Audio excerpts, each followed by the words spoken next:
Hi friends, ಇವತ್ತು ಖೈಮಾ ಉಂಡೆ ಸಾರು ಮತ್ತು ವಡೆನ ಹೇಗೆ ಮಾಡೋದು, ಖೈಮಾ ವಡೆನ ಹೇಗೆ ಮಾಡೋದು ಅಂತ ನೋಡೋಣ ಬನ್ನಿ. ಮಸಾಲೆಗೆ ತೆಂಗಿನಕಾಯಿ, ಶುಂಠಿ, ಬೆಳ್ಳುಳ್ಳಿ, ತ- ಈರುಳ್ಳಿ, ಕೊತ್ತಂಬರಿ, ಚಕ್ಕೆ, ಲವಂಗ ಇವೆಲ್ಲ ಹಾಕ್ಕೊಂಡು ಚೆನ್ನಾಗಿ ರುಬ್ಕೋಬೇಕು. ಕ್ಯಾಶು ಕೂಡ ನಾನು ಸೇರಿಸ್ಕೊಂಡಿದ್ದೀನಿ ಸ್ವಲ್ಪ. ಸೊ ಆ ಮಸಾಲೆಗೆ ಸ್ವಲ್ಪ ಖೈಮಾಗೆ ಕೂಡ ಸೇರಿಸ್ಕೋಬೇಕು. ನೋಡಿ, ಇವಾಗ ಈ ಮಸಾಲೆಗೆ ಸ್ವಲ್ಪ ಅರ್ಶಿನದ ಪುಡಿ, ಖಾರದ ಪುಡಿ ಮತ್ತು ಧನಿಯಾ ಪೌಡ್ರನ್ನ ಸೇರಿಸ್ಕೊಂಡಿದ್ದೀನಿ. ಹಾಗೆ ಕೂಡ ಖೈಮಾಗೂ ಕೂಡ ಅಷ್ಟೇ, ಸಪ್ರೇಟಿಗೆ ಖೈಮಾಗೂ ಸೇಮ್ ಸ್ವಲ್ಪ ಅರ್ಶಿನದ ಪುಡಿ ಮತ್ತು ಧನಿಯಾ ಪೌಡ್ರು ಮತ್ತು ಚಿಲ್ಲಿ ಪೌಡ್ರನ್ನ ಅದಕ್ಕೂ ಹಾಕ್ಕೋಬೇಕು. ಈ ಮಸಾಲೆ ಏನಿದೆ ಸ್ವಲ್ಪ ಮಸಾಲೆ ಗಟ್ಟಿಯಾಗಿರುವಂತಹ ಮಸಾಲೆನೂ ಕೂಡ ಅದಕ್ಕೆ ಸೇರಿಸ್ಕೋಬೇಕು. ನಾನು ಯಾವುದು ಫ್ರೈ ಮಾಡಿಲ್ಲ, ಹಾಗಾಗಿ ಒಂದು ಸತಿ ನಾನು ಎಲ್ಲನೂ ಕುದಿಸ್ಕೊತಾ ಇದ್ದೀನಿ. ಸೊ ಸ್ವಲ್ಪ ನೀರು ಹಾಕಿ ಉಪ್ಪು ಹಾಕಿ ಒಂದು ಸತಿ ಎಲ್ಲ ಮಸಾಲೆನೂ ಕೂಡ ಒಂದು ಕುದಿಯೋಕ್ಕೆ ಬಿಡಬೇಕು.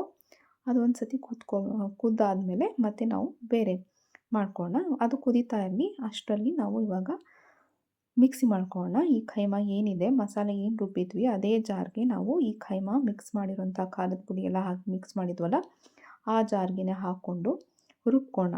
ಸೊ ರುಬ್ಬೋದ್ರಿಂದ ಅದು ಸಣ್ಣ ಆಗುತ್ತೆ. ಸೊ ನೀಟಾಗಿ ಆವಾಗ ನಾವು ಉಂಡೆನ ಕಟ್ಕೋಬೋದು ಅಂತ. ಸೊ ನೋಡಿ, ನೀಟಾಗಿ ಇವಾಗ ರುಬ್ಕೋಬೇಕು.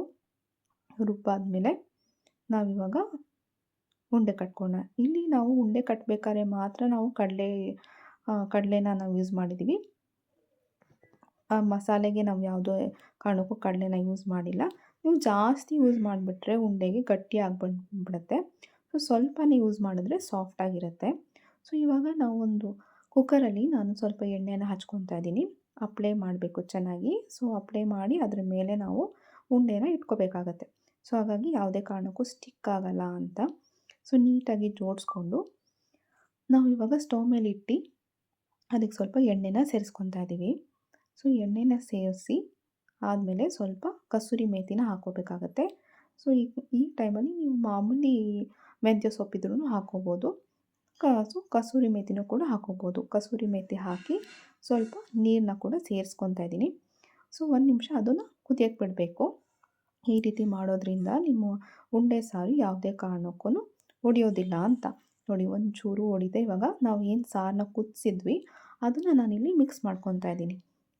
ಮಿಕ್ಸ್ ಮಾಡಿಕೊಂಡು ಉಂಡೆ ಮತ್ತು ಆ ಮಸಾಲೆನ ಸಾರು ಏನಿದೆ ಅದೆಲ್ಲ ಚೆನ್ನಾಗಿ ಕುದಿಬೇಕು. ಸೊ ಚೆನ್ನಾಗಿ ಕುದ್ದಾದ್ಮೇಲೆ ನೋಡಿ, ಯಾವುದೇ ಉಂಡೆ ಕೂಡ ಒಂದು ಕೂಡ ಒಡೆಯಲ್ಲ, ನೀಟಾಗಿ ಬರುತ್ತೆ. ಸೊ ಸಿಂಪಲ್ಲಾಗಿ ಈ ಥರ ಟೇಸ್ಟಿಯಾಗಿ ಮಾಡ್ಕೊಂಬಿಡ್ಬೋದು. ಸೊ ಯಾವುದೇ ಕಾರಣಕ್ಕೂ ಉಂಡೆ ಎಲ್ಲ ಯಾವುದೂ ಒಡೆಯಲ್ಲ, ನೀಟಾಗಿ ಬರುತ್ತೆ. ಜಾಸ್ತಿ ನಾವು ಕಡಲೆನೂ ನಾವು ಯೂಸ್ ಮಾಡೋಕ್ಕೂ ಇರಲ್ಲ. ಸೊ ಈಸಿಯಾಗಿ ಮಾಡ್ಕೊಂಬಿಡ್ಬೋದು. ನೋಡಿ ಎಷ್ಟು ಚೆನ್ನಾಗಿ ನೀಟಾಗಿ ಬಂದಿದೆ. ಸೊ ಯಮ್ಮಿ ಆಗಿತ್ತು ಸಾರು. ಇವಾಗ ಅದೇ ನಾವೇನು ಸ್ವಲ್ಪ ಖೈಮಾ ಎಲ್ಲ ಮಿಕ್ಸ್ ಮಾಡ್ಕೊಂಡಿದ್ವಿ ಅದೇ ಇದರಲ್ಲಿ ಸ್ವಲ್ಪ ಇವಾಗ ವಡೆನ ಮಾಡ್ಕೊತಾ ಇದ್ದೀವಿ. ಏರ್ ಫ್ರೈನಲ್ಲಿ ನಾನು ಮಾಡ್ಕೊತಾ ಇದ್ದೀನಿ.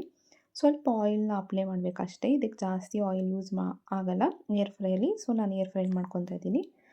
ಸೊ ನೀವು ಬೇಕಾದ್ರೆ ನೀವು ತವಾದಲ್ಲೋ ಇಲ್ಲ ಅಂದರೆ ಬಾಣಲಿನಲ್ಲೂ ಕೂಡ ನೀವು ಮಾಡ್ಕೋಬೋದು. ಆಯಿಲ್ ಸ್ವಲ್ಪ ಅಪ್ಲೈ ಮಾಡ್ಕೋಬೇಕಷ್ಟೇ ಏರ್ ಫ್ರೈನಲ್ಲಿ ಮಾಡ್ಕೋಬೇಕಾದ್ರೆ. ಸೊ ನೀಟಾಗಿ ಅಪ್ಲೈ ಮಾಡಿಕೊಂಡು ಇವಾಗ ಏರ್ ಫ್ರೈನಲ್ಲಿ ಇಡ್ತಾ ಇದ್ದೀನಿ. ಸೊ ನನಗಿಲ್ಲಿ ಈ 200 ಡಿಗ್ರೀಸ್ಗೆ ನಾನು ಏರ್ ಫ್ರೈನಲ್ಲಿ ಇಡ್ತಾ ಇದ್ದೀನಿ. ಫಸ್ಟು 7 ಮಿನಿಟ್ಸ್ಗೆ ನಾನು ಇಟ್ಕೊತಾ ಇದ್ದೀನಿ.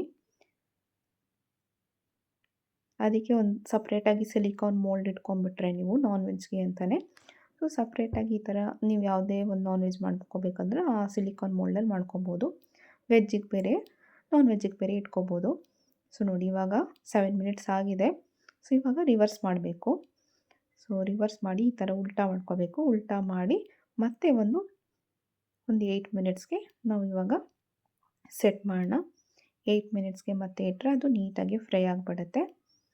ಸೊ ಇವಾಗ ನೋಡಿ, ವಡೆ ರೆಡಿನೇ ಆಗೋಯಿತು ನೋಡಿ. ಸೊ ನೀಟಾಗಿ ವಡೆ ಕೂಡ ನೀಟಾಗಿ ರೆಡಿ ಆಗೋಯಿತು. ಇವಾಗ ಅದಕ್ಕೆ ಕಾಂಬಿನೇಷನ್ ಆಗಿ ನಾನಿಲ್ಲಿ ಚಪಾತಿ ಮಾಡ್ಕೊತಾ ಇದ್ದೀನಿ. ಕ್ರಿಸ್ಪಿಯಾಗೂ ಇರುತ್ತೆ ವಡೆ ಈ ರೀತಿ ಮಾಡ್ಕೊಳೋದ್ರಿಂದಾಗಿ. ಸೊ ನೀವು ಈ ಕಾಂಬಿನೇಷನ್ಗೆ, ಈ ಉಂಡೆ ಸಾರು ಕಾಂಬಿನೇಷನ್ಗೆ ಚಪಾತಿ, ದೋಸೆ, ಇಡ್ಲಿ, ರೈಸ್, ಮುದ್ದೆ ಯಾವುದಾದ್ರು ನೀವು ತಿನ್ಬೋದು, ತುಂಬ ಚೆನ್ನಾಗಿರುತ್ತೆ. ಸೊ ಒಂದು ಸತಿ ನೀವು ಇದನ್ನು ಟ್ರೈ ಮಾಡಿ ನೋಡಿ. ನೋಡಿ, ಬಿಸಿ ಬಿಸಿ ಚಪಾತಿ ಕೂಡ ರೆಡಿ ಆಗೋಯಿತು. ನೀವು ಯಾವ ಜೊತೆ ಮಾಡ್ತೀರಾ ಅಂತ ನಂಗೊಂದು ಸತಿ ಕಮೆಂಟ್ ಮಾಡಿ. ನೋಡಿ, ಬಿಸಿ ಬಿಸಿ ಚಪಾತಿ, ವಡೆ ಮತ್ತು ಸಾರು ರೆಡಿ ಆಗೋಯ್ತು. ಇವಾಗ ರೆಡಿ ಟು ಸರ್ವ್. ಇವಾಗ ಸರ್ವ್ ಮಾಡೋಣ ಬನ್ನಿ. ಸೊ ನೀಟಾಗಿ ಚಪಾತಿ ವಡೆ ಎಲ್ಲ ಇಟ್ಟು ಸೊ ಗ್ರೇವಿನೆಲ್ಲ ಹಾಕಿ ಇವಾಗ ಸರ್ವ್ ಮಾಡೋಣ. ಸೊ ತುಂಬ ಚೆನ್ನಾಗಿ ಬಂದಿತ್ತು. ಒಂದು ಸತಿ ನೀವು ಟ್ರೈ ಮಾಡಿ. ಸೊ ಈಸಿಯಾಗಿ ಮಾಡ್ಕೊಂಬಿಡ್ಬೋದು. ನಿಮಗೆ ಹೇಗೆ ಅನಿಸ್ತು ಅಂತ ಹೇಳಿ. Thanks for watching.